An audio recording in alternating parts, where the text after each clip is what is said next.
कुछ लड़कियां भी खड़े हैं आपके पीछे आ जाओ फटाफट।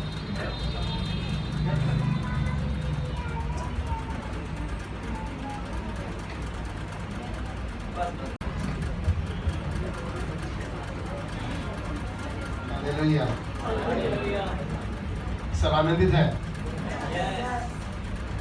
आनंदित वाला यस तो नहीं है।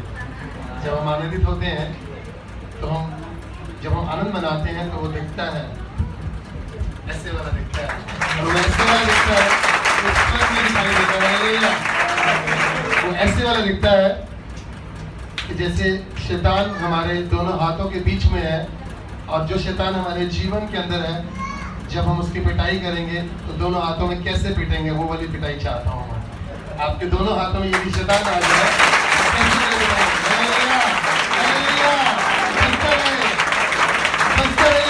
अभी भी शैतान को बनाया, छोड़ो नहीं शैतान को, छोड़ देंगे सबसे आएगा वापस।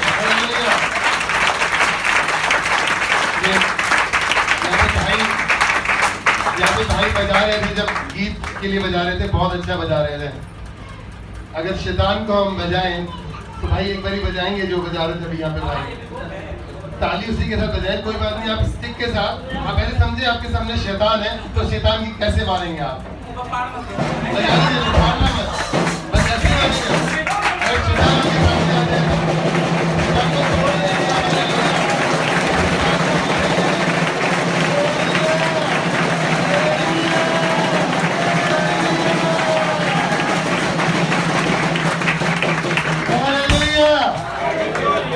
भाई चेतन ने बहुत अच्छा बोला। भाई चेतन बहुत अच्छे इंसान है, परमेश्वर में, परमेश्वर का बहुत अच्छे से इनका इस्तेमाल कर रहे हैं। यहाँ मैं देख रहा था जब आराधना हो रही थी, जो संगति चल रही थी, ये आग इनके बीच में जो थी, जो आप समझ सकते हैं कि आप लोगों को परमेश्वर के साथ जोड़ने के लिए आराधना में आग का होना बहुत जरूरी है। और भाई जिस तरीके से काम कर रहे हैं, परमेश्वर आपको बहुत आशीष दे। और भाई से योजनाबद्ध तरीके से मैं मिला, योजनाबद्ध तरीके से, क्योंकि अमूमन ये बातें कही जाती हैं कि जो मसीही में जाता है वो कहीं और नहीं जाता है, ऐसा कहा जाता है, लेकिन हम सब जगह जाते हैं।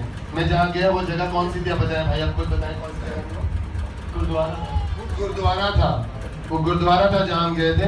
हमने उस बात को मिलके छूट किया कि हम जहाँ जाएं, हम मसीह हैं तो हम कहीं नहीं जाएंगे, नहीं, हम सब जगह जाते हैं। हम वहीं मिले, हमारी मुलाकात वहीं पर हुई, वहीं कुछ बातें हमने परमेश्वर के बारे में एक दूसरे से बांटी, और एक दूसरे से मन मिला, क्योंकि परमेश्वर में, जब हम परमेश्वर में होते हैं तो हमें एक समान प्रेम होता है। और हम मिले, और भैया ने अपने बारे में बताया, और भाई दीपक जो आपके पास साहब हैं, पासवान हैं, इनके बारे में बताया, इनके ब्रदर के बारे में बताया, बातें बहुत सी शेयर हुई। पर मैं नहीं जानता था कि कभी यहाँ आने का मौका मिलेगा। प्रवचन कहता है ना, जब तक मैं न चाहूँ कोई मेरे पास नहीं आ सकता, लेकिन जब मैं चाहूँ तो शैतान रोक भी नहीं सकता। हालेलुया। सबसे पहले प्रथम धन्यवाद मेरा परमेश्वर को है। सबसे पहला धन्यवाद परमेश्वर को है कि आज का दिन दिखाया, आज का समय दिखाया, और आप लोगों के बीच में लाए। और फिर साहब का, पासवान का, जिन्होंने इन्हें तैयार किया, और ये जा के अपनी कलीसिया के बारे में, प्रभु के वचनों के बारे में सब लोगों को बता रहे हैं, जिसके कारण मैं यहाँ तक पहुँचा। भाई प्रदीप का जो इस संगति को मिल के चला रहे हैं, और ये सब चीजें जो हो रही हैं, ये सब परमेश्वर की योजना के अंतर्गत हो रही हैं। हालेलुया। और फिर उसके बाद धन्यवाद आप लोगों का। अब कहें क्यों? क्योंकि यदि आप लोग नहीं होते तो हम लोग क्या, किसको प्रचार करते हैं? हालेलुया। किसे बताते हैं? हालेलुया। आप लोग हैं, आप लोग यहाँ पर हैं, आप में से कोई ऐसा जरूर है जिसके लिए आज मैं आया हूँ। क्योंकि जब सुबह मैं उठता हूँ, जब से मैंने मसीह को जाना है, मैं सुबह उठता हूँ तो परमेश्वर से ये नहीं कहता कि परमेश्वर धन्यवाद, आज मैं जाऊँगा, बहुत काम करूँगा, कमाऊँगा, खाऊँगा, मज़े करूँगा। नहीं, मैं बदल चुका हूँ। परमेश्वर ने बदल दिया। जैसे हम गीत गा रहे थे, मुझे बदल दिया। मैं उठता हूँ सुबह और बोलता हूँ, परमेश्वर आज किसके लिए आशीष का कारण बनना है मुझे? आज किसके पास मुझे जाना है? आज किसके हृदय में टूटन है? आज किसके रिश्तों में टूटन है? आज कौन गिराया हुआ है? आज कौन ठुकराया हुआ है? आज किसके पास मैं जाऊं और बोलूं कि यीशु तुझे प्यार करता है? हालेलुया। तो वो आप ही हैं। आप में से कोई बहन, आप में से कोई भाई, आप में से कोई बुजुर्ग जिसके अंदर वो प्यास है, जिसके लिए परमेश्वर आज मुझे लेकर के आया। हालेलुया। जगह बहुत अच्छी है।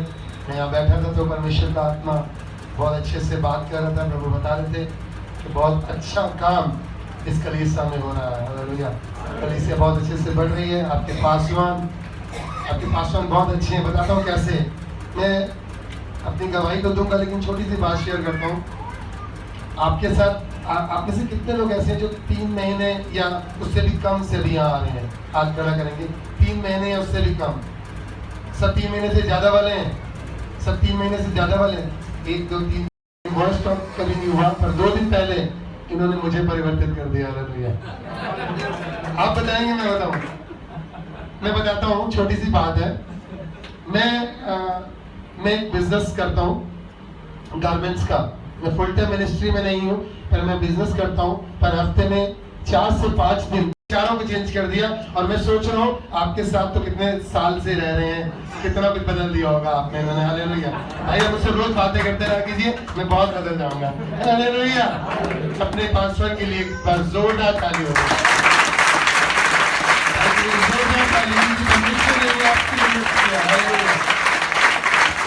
जिन्होंने 2 दिन पहले मेरी सोच को परिवर्तित कर दिया। मैं सच में ही सोचा करता था कि मैं बिजनेस करता हूँ और फिर परमेश्वर की सेवा करता हूँ। नहीं, मैं परमेश्वर की सेवा करता हूँ। मैं परमेश्वर के लिए खड़ा होता हूँ। मैं परमेश्वर के लिए बैठता हूँ। मैं परमेश्वर के लिए उठता हूँ और फिर मैं साइड बिजनेस करता हूँ जो परमेश्वर ने कहा कि तुम काम करो। यदि तुम्हें काम के लिए बनाया है, यदि तुम्हें काम करने की क्षमता है तो करो, निठल्ले मत बैठो। कई लोग कहते हैं कि हमारे पास पैसा नहीं है, काम करने का मन नहीं करता। मन आपको बनाना ही है। प्रार्थना में रखें, मन बनाएं। अगर आपके पास 2 हाथ 2 पैर हैं, बोलने के लिए जबान है, देखने के लिए आंखें हैं, सुनने के लिए कान है, काम करें। परमेश्वर बुलाहट देगा तो फुल टाइम मिनिस्ट्री में भी आए, सेवा पूरी करें। जब परमेश्वर बुलाएंगे तो कोई रोक नहीं पाएगा। शैतान की ताकत नहीं है कि वो आपको रोके। हालेलुया। परमेश्वर का धन्यवाद हो। मैं अपना छोटा सा इंट्रोडक्शन वैसे तो भैया ने दे दिया, पर फिर भी मैं थोड़ी सी बात बताऊंगा आपको। भैया कितना समय है मेरे पास? 15 मिनट, 12:30 ज़्यादा है उतना तो मेरे पास परमेश्वर ज़्यादा चला। हालेलुया। हालेलुया। परमेश्वर आपको आशीष दे। मैं 2005 में प्रभु को जानने में आया। जुलाई 2005 में। मेरा पूरा नाम अमन अरोड़ा है। मैं पंजाबी परिवार से हूँ, कट्टर पंजाबी परिवार से। कट्टर मतलब मेरी सुबह और शाम जैसे हिंदू कस्टम में होती है उसी में रहा करती थी। मैं हर वो चीज़ करता, हर वो चीज़ जो हमें सिखाई गई हमारे परिवार में। बुरा नहीं, अच्छा सिखाया गया। आदर करना, बहुत सी बातें और करना। पर मैं कहीं ना कहीं कंफ्यूज रहता था कि मैं किसका सबसे ज़्यादा आदर करूं, किसे सबसे ज़्यादा बोलूं, कौन से दिन में किसकी करूं वो तो पता था, लेकिन क्यों सबकी ना करूं, सबका आदर एक ही दिन में क्यों ना करूं। आप समझ रहे हैं मैं क्या कहना चाह रहा हूँ। हालेलुया। 2005 में जब मैं किसी बातों को लेकर के परेशान और हताश था तो मेरे पास एक भाई आए जो मसीह को जानने और मानने वाले थे। उन्होंने मुझे बोला, भाई क्यों परेशान है? मैंने बोला, भैया 2000 में मेरी शादी हुई और आज 2005 है। मेरे घर में निसंतान दंपति की तरह मैं कहलाता हूँ। मेरे घर में संतान नहीं है, मुझे घर में संतान की आशीष नहीं है। ये मेरा पहला बोझ है। उसके अलावा मेरी ज़िंदगी में बहुत सी ऐसी बातें हैं। मेरी ज़िंदगी में कर्जे हैं, मेरी ज़िंदगी में दुख है, मेरी ज़िंदगी में रिश्तों की टूटन भी है। मेरे परिवार से मेरी कई बातों को लेकर के टूटन चल रही है। अलावा बहुत सी बातें जिनसे अधिकतर लोग गुजरा करते हैं। मैं समझता हूँ आप में से कई ऐसे लोग हैं जो इन बातों से गुजरे हैं। हालेलुया। टूटन से, टूटे हुए रिश्तों से, बोझ से। कई जगहों पे हमें गिराया जाता है, कई जगहों पे हमें हिराकत की नज़रों से देखा जाता है कि तू किसी काम का नहीं, तो इस काबिल भी नहीं कि तू हमारे बीच में रह सके। ऐसे कई लोग हमारे बीच में, ऐसे कई लोग अगर नहीं हैं तो परमेश्वर का धन्यवाद है यदि है तो प्रभु से आज मांगे, परमेश्वर आपको उन लोगों के बीच में खड़ा करेंगे जो आपको हिराकत की नज़र से देखते हैं। मैं भी उन्हीं लोगों के बीच में से था। 2005 में जब मैं इन सब बातों से गुजर रहा था कि परमेश्वर की योजना के अनुसार, परमेश्वर की योजना के अनुसार, किसकी योजना के अनुसार? योजना के अनुसार। अपने पड़ोसी को बोलेंगे योजना के अनुसार, अपने पड़ोसी को देख के बोले योजना के अनुसार। अब सभी योजना के अनुसार है। यहाँ पर एक योजना के अनुसार एक भाई को मेरे बीच में भेजा गया। उसने मुझसे मेरी बातों को पूछा, मेरे बोझ को पूछा, और मैंने रोते हुए आंसुओं के साथ अपनी बातों को उसके सामने रखा। तो उसने बोला चलो भाई एक काम करते हैं, एक प्रार्थना होती है, आप वहां चलो, आप मेरे साथ चलो, वहां पे आपकी इन सब बातों का निजात आपको मिलेगा। मैंने बोला भाई अभी एक रात पहले, उसी से एक रात पहले मैं बॉम्बे में एक दरबार लगा करता, आज भी शायद लगता होगा, मैं नहीं जानता, पर उस समय में जब इंसान भटक रहा होता है, परेशानी में होता है, चिंताओं में होता है, तो हर एक के कहे अनुसार चला जाता है। तो उस भटके हुए इंसान की तरह मेरे को भी जहां कहा गया मैं चला गया। मुझे कहा गया कि फला दरगाह में जाओ, फला मंदिर में जाओ, उस गुरुद्वारे में जाओ। रिकॉर्ड है कि वहां से जो गया खाली नहीं आया। आपको मैं बताऊं, मैं सारे रिकॉर्ड तोड़ के आया हूँ। मैं खाली आया हर जगह से, हालेलुया।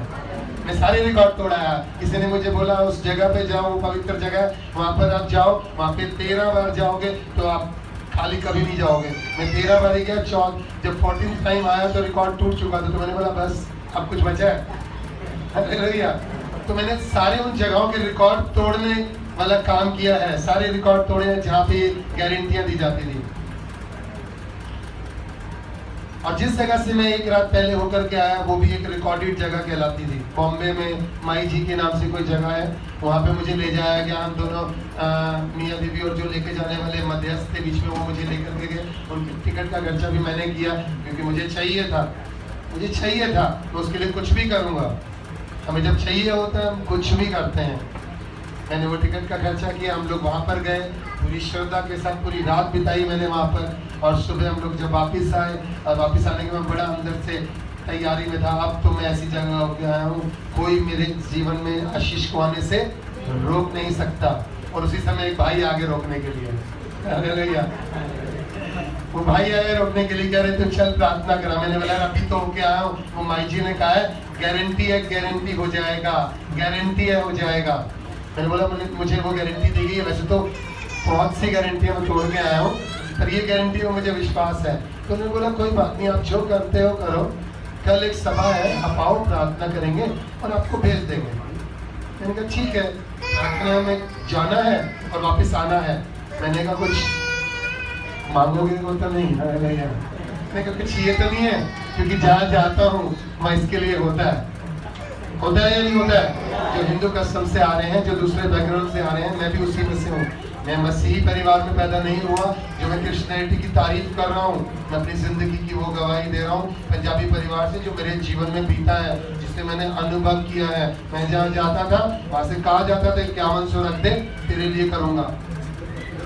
लेकिन एक यही जगह थी जहाँ मुझे ये कहा गया, आ तेरे लिए हम दुआ करेंगे और कुछ नहीं मांगेंगे। Hallelujah, hallelujah.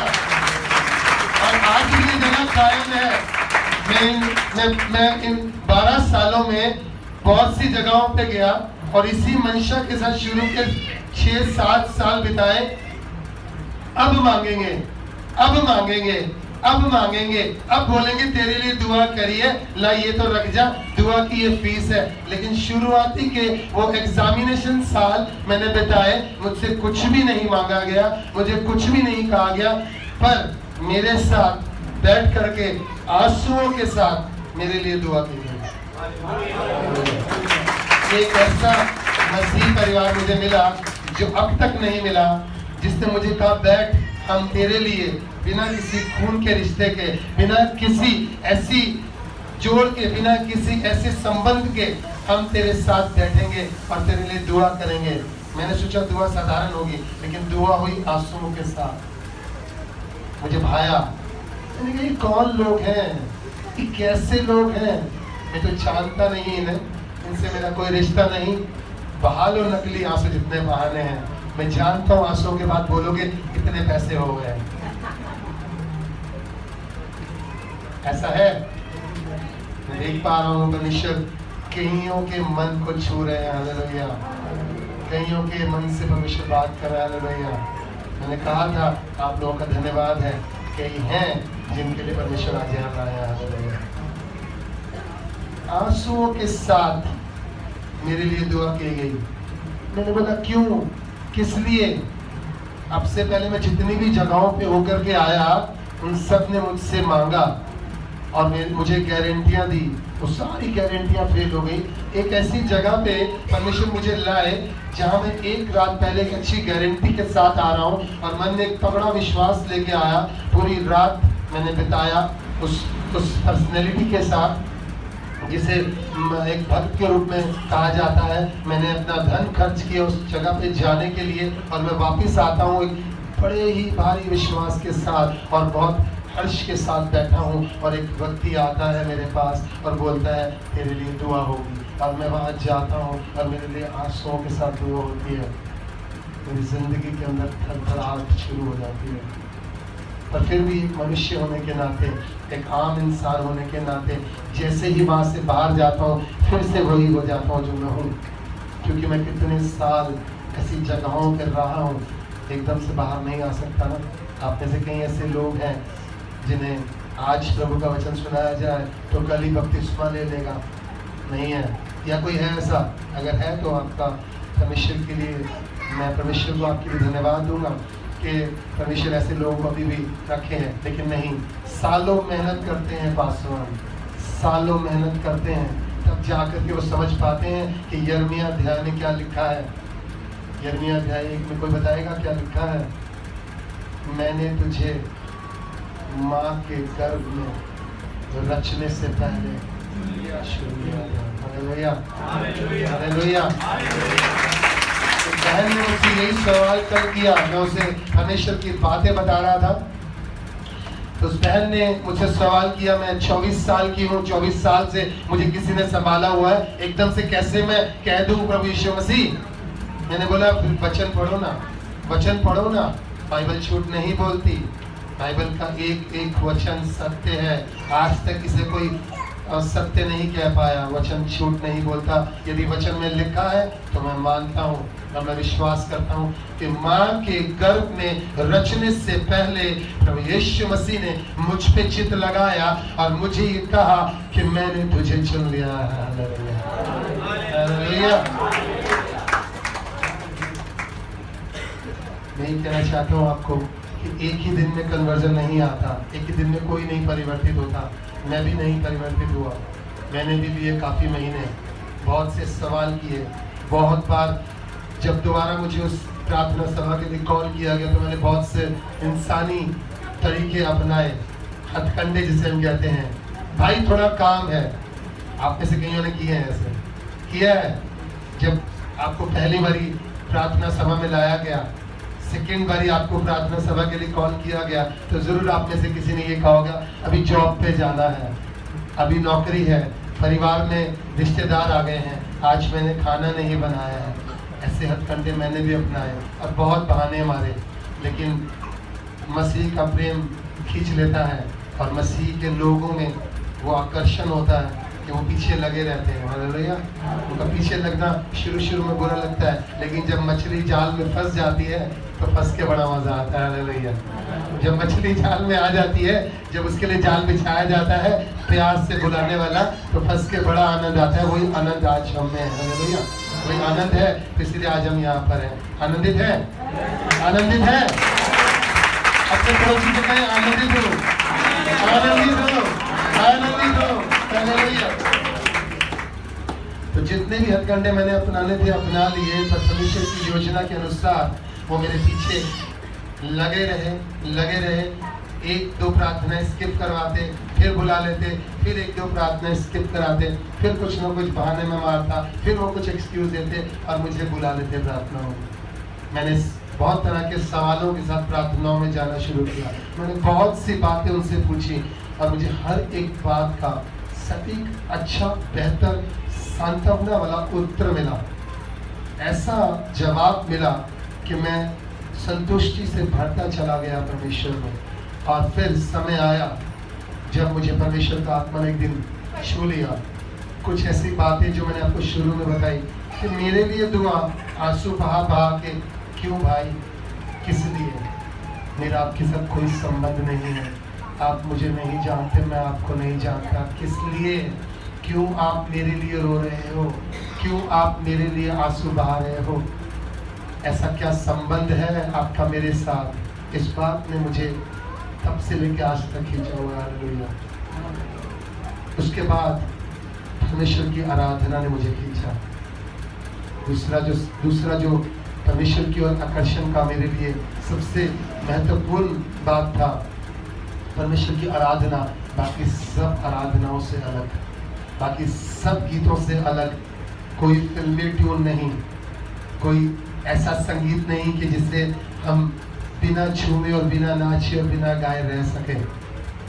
इसीलिए मैं जब आज भाई को देख रहा था उस आग में चलते हुए, झूमते हुए, तो मैं देख रहा था कि सच में परमेश्वर आप कितना भरपूरी से इस्तेमाल करते हैं। अगर आज भाई मसीह में नहीं होते, आप जन्म से मसीह में हैं नहीं है, अगर ये जन्म से मसीह में होते तब भी नाचते नहीं, लेकिन अगर ये मसीह में नहीं होते तो ये आज गाड़ी ड्राइव करके अपने काम पे जा रहे होते।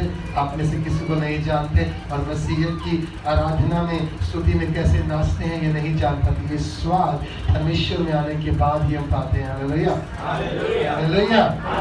आराधना में है चंगाई, आराधना में है छुटकारा। जब हम आराधना करते हैं तो जितने भी मन के अंदर मैल है, जितने भी मन के अंदर सवाल हैं, जितने भी मन के अंदर दुविधाएं हैं, जितने भी बंधन हैं, वो टूटते हैं सिर्फ आराधना से।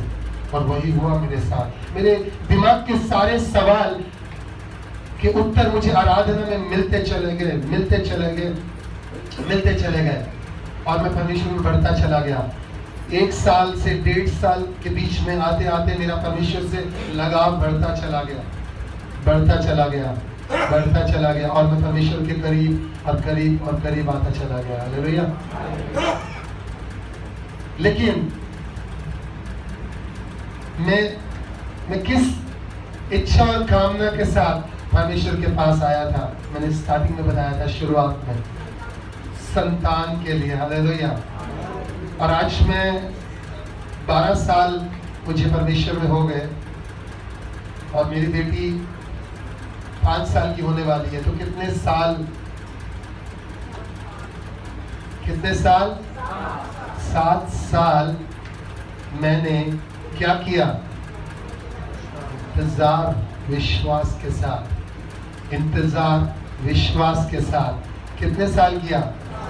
जब मैं अपनी ये गवाही देता हूँ, बहुत से लोग डर जाते हैं, भैया कि हमें भी 7 साल इंतजार कराओगे क्या?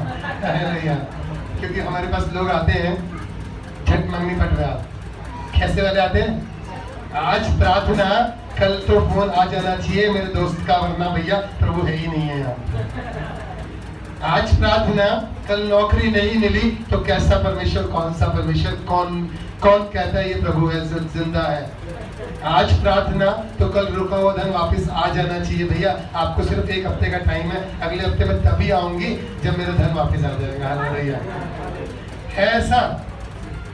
हम जब परमेश्वर के पास आते हैं तो इसी इच्छा और कामना के साथ आते हैं, आज ही चाबी भर दी जाए और खिलौना चलना शुरू हो जाए, हमें तो आशीष मिल जानी चाहिए। लेकिन मेरे प्रियो, मैंने 7 साल इंतजार किया है। 7 साल में लोग 70 बार वापस चले जाते हैं। बाइबल बताती है अपने भाई को कितनी बारी माफ करोगे? 7 के 70 बार। परमेश्वर ने मुझे उतनी बारी माफ किया होगा। 7 साल मैंने परमेश्वर ने इंतजार किया उस आशीष को पाने के लिए। आज मेरी बेटी 5 साल की होने वाली है। मैंने उन 7 सालों को कैसे गुजारा, वो है मेरे जीवन की गवाही। हालेलुया। थामे रखा परमेश्वर ने मेरा हाथ। मैंने बहुत बार छुड़ाया, बहुत बार। इसीलिए हम कहते हैं ना कि खुदा बाप हम तेरे हाथ को नहीं थामेंगे। अगर वो ये कहता है कि हम तेरे हाथ को थामेंगे तो गलत कहते हैं। हम क्या बोलेंगे? परमेश्वर तू मेरे हाथ को थाम ले, क्योंकि यदि वो थामेगा तो वो जब चाहेगा तब छोड़ेगा, और वो तब चाहेगा जब सब कुछ हमारे जीवन में सिस्टम से आ जाएगा। हालेलुया। जितने भी हमारे जीवन के अंदर छेद है ना, जितने भी छेद हैं, जितने भी गंदगियां वाले छेद हैं, जितने भी गलत आदतों के छेद हैं, जितने भी बुराइयों के छेद हैं, जितने भी कुड़कुड़ाहट के छेद हैं, जितने भी कड़वाहट के छेद हैं, जितने भी तोड़ने वाली बातों के छेद हैं, जितने भी झपटने वाले छेद हैं, जितने भी दूसरों के जीवन के ऊपर निगाह रख के जलन की भावना रखने वाले छेद हैं, जब तक इस तरीके के तरह तरह के छेद बंद नहीं कर दिए जाएंगे, तब तक प्रभु हाथ नहीं छोड़ते। हालेलुया। और उसके बाद भी स्वर्ग तक मैं तो जाता हूँ, पर तेरे लिए ऊपर एक घर तैयार करने जाता हूँ। वो तैयार कर रहे हैं, तो यहाँ हमें तैयार कर रहे हैं। हालेलुया। वो 7 साल परमेश्वर ने मेरे हाथ को थामे रखा, मुझे पकड़े रखा। मैं कई बार छटपटाया, कई बार हम दोनों पति पत्नी एक बंद कमरे में आंसुओं के साथ रोए हैं, आंसुओं के साथ चिल्लाए हैं, अलग से कमरे में बैठ करके। परिवार नीचे है और हम अलग कमरे में हैं। आंसू बहा के हमने अपने परमेश्वर के सामने बातों को रखा, आंसू बहा के। कई बार ऐसा हुआ छोड़ दे परमेश्वर को। एक स्टेज ऐसी आई भी, she got conceived, वो कंसीव कर गई। परमेश्वर के अनुग्रह से संतान का बीज गर्भ में आ गया। हम बहुत आनंद मना रहे थे। परमेश्वर में आने के 3.5 साल के बाद गर्भ का फल अंदर आया। 2 महीने बाद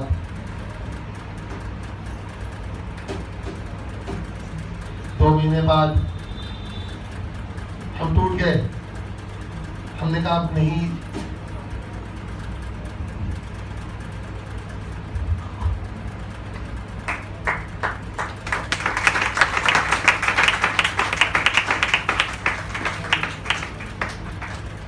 हम टूट गए। हमने कहा परमेश्वर के पास अब नहीं हो सकता हमसे, अब नहीं कर पाएंगे। पासवान हमारे घर आ गए। मैंने कहा ना, पीछा नहीं छोड़ते ये लोग, ध्यान रखना। अरे भैया, आप ऐसे टूट के कोई घर बैठेगा ना, तो दीपक भैया घर चल के आ जाएंगे, घर चल के आएंगे। तो बोलेंगे क्या हुआ? पासवान हमारे घर आ गए। टूटे हुए हृदय से हमने उनका स्वागत किया, बैठाया एक जगह पर, कुछ बातें प्रभु में होकर के उन्होंने समझाई। फिर से एक बार अंदर वो आग भरी। फिर से एक बार प्रभु यीशु मसीह है कह करके हमें अपने पास बुलाया। मालूम है उस समय फिर से मुझे क्या बात ने खींचा, क्या जरूरत है इस शख्स को मेरे पास आने की। मैं इतना अमीर नहीं हूँ, क्योंकि मैंने पहली मुलाकात में कह दिया था कि मैं कर्जों में हूँ, मेरा बिजनेस जो है डाउन में चल रहा है, मैं व्यापार में अच्छा नहीं हूँ, मेरे पास धन नहीं है। क्या ज़रूरत है इन्हें मेरे पास आने की? क्या ज़रूरत है मेरे पास आए और मुझे समझाएं? मैं इनके लिए क्या कीमत रखता हूँ? कुछ भी नहीं, लेकिन मैं चाहता हूँ कि मैं किसकी नज़र में कीमती हूँ, मैं किसकी नज़र में कीमती हूँ। हालेलुया। मैं जानता हूँ कि उसकी नज़र में कीमती हूँ।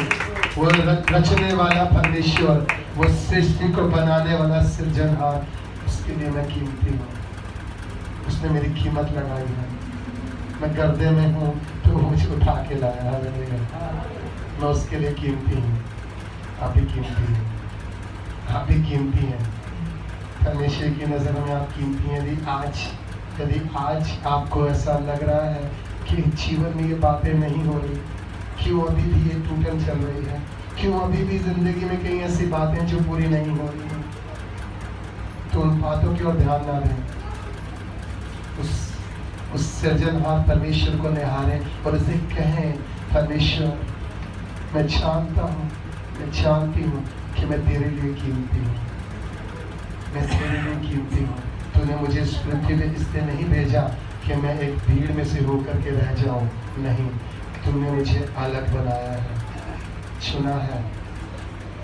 आपको मालूम है मसीही जो चुने जाते हैं वो कौन है? इस धरती के, हम इस धरती के नमक हैं। मसीही इस धरती के नमक है। बिना मसीही के ये धरती बेस्वादी है। मैं आज भी दावे से कई लोगों के पास जाके ये बात बोलता हूँ, क्या है कोई आप में से कोई ऐसा जिसने आज भी धार्मिक स्थल पे जा करके ये कहा हो कि परमेश्वर मुझे, मेरे लिए आज कुछ नहीं चाहिए, मैं चाहता हूँ मेरे पड़ोस में नई गाड़ी आ जाए? तो जवाब क्या आता है आप सब जानते ही हैं, नहीं जवाब आता है। वहां जाया जाता है तो सिर्फ यही कहा जाता है कि मुझे मिले, मेरे परिवार को मिले, मेरे रिश्तेदार को मिले। कई लोग तो रिश्तेदार के लिए भी नहीं मांग पाते, आजकल तो उसके लिए भी जलन चल रही है, पर पड़ोसी के लिए तो खास करके रहता है। हालेलुया। पर मसीही क्यों नमक है, क्यों हमारे बिना दुनिया बेस्वादी है? हम घमंड से परमेश्वर में हो करके उस घमंड से कहते हैं कि हम जिसके पास जाते हैं, यदि हम उसके साथ हाथ के ऊपर हाथ रख के सिर्फ दुआ कर देते हैं तो उसकी आंखों से आंसू निकल आते हैं। हालेलुया। क्योंकि वो जानता है कि आज एक आत्मा ने, एक सच्ची आत्मा से उसका मिलन करा दिया। Hallelujah, hallelujah. जब हम किसी के साथ दुआ करते हैं तो उसकी आंखों से आंसू निकलते हैं और उसे समझ में आता है कि हाँ, आज हम किसी ऐसे इंसान से मिले हैं जो सच में परमेश्वर की वाणी के बात, परमेश्वर के बारे में हमें बताता है। Hallelujah, hallelujah, hallelujah. ढीला नहीं करना है।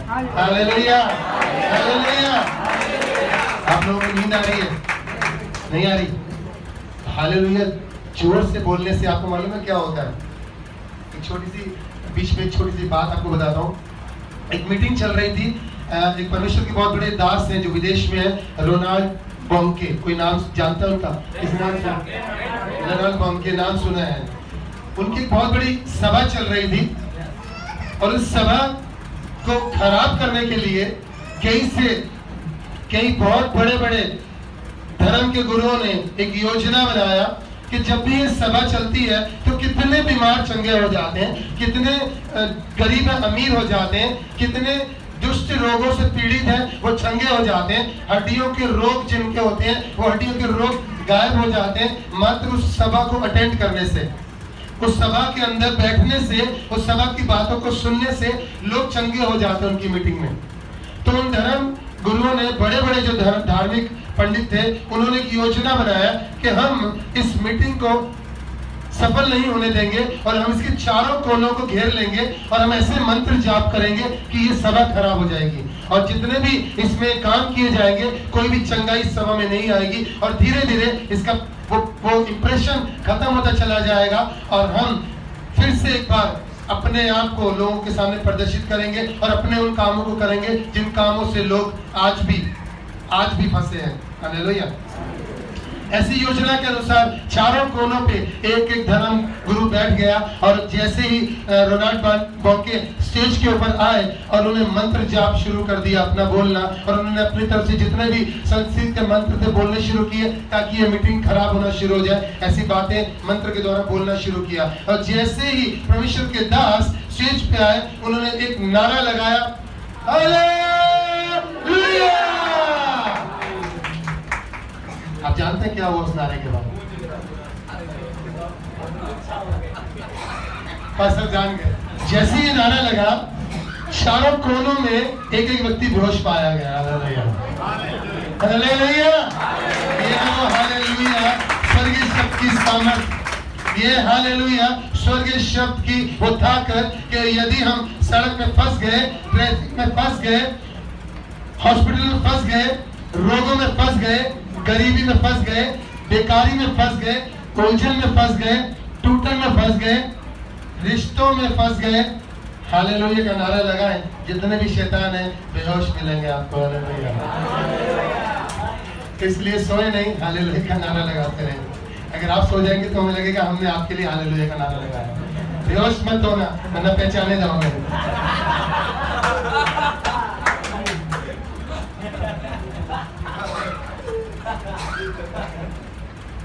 सो रहा है, हम सोचेंगे बेहोश है। अब देखिए सोना नहीं। हमारे जैसे पासवानों का क्या होगा?